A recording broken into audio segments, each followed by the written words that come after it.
On NASA's Perseverance Mars rover, we have not one, but two microphones. And these microphones are the very first instruments of their kind ever to go to Mars.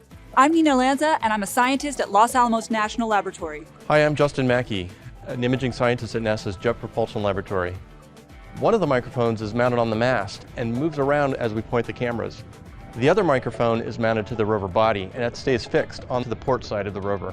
The two microphones that we sent were commercial off-the-shelf items. So these are things that you could just buy on the internet, and we put these on our rover. It gives us a new dimension for which we can explore Mars and learn about the Martian environment. First, we can just learn about the atmosphere by understanding how sound propagates through it. But we can also listen to the sounds of rover analyses on rocks and learn about rock material properties from that.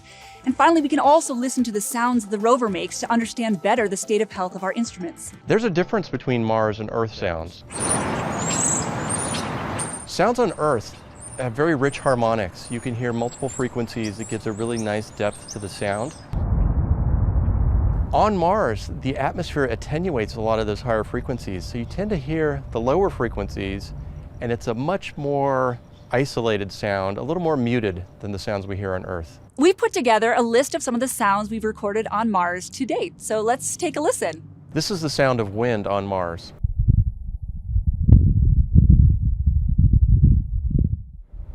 For the first time, we can hear the wind blowing across the surface of Mars to go along with all of the images that we've acquired of dust devils and dust storms over the many years of exploration on the surface.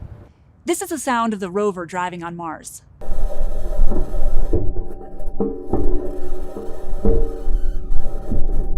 This sound might be a little bit weird because it doesn't sound like a regular driving sound, but that's because the rover's wheels are made of metal. So this metal is rolling over rocks and sand, and it makes this really clanky, squeaky sound.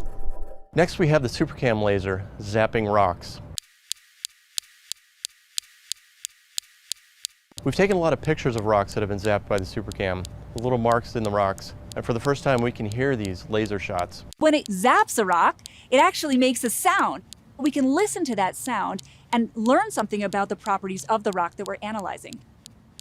This is one of my absolute favorite sounds. This is the sound of a helicopter flying on Mars. We used this sound to actually understand the propagation of sound in general through the Martian atmosphere. And it turns out that we were totally wrong with our models. The Martian atmosphere can propagate sound a lot further than we thought it could. We've all seen these beautiful images that we get from Mars, but having sound to be able to add to those images, it makes me feel like I'm almost right there on the surface.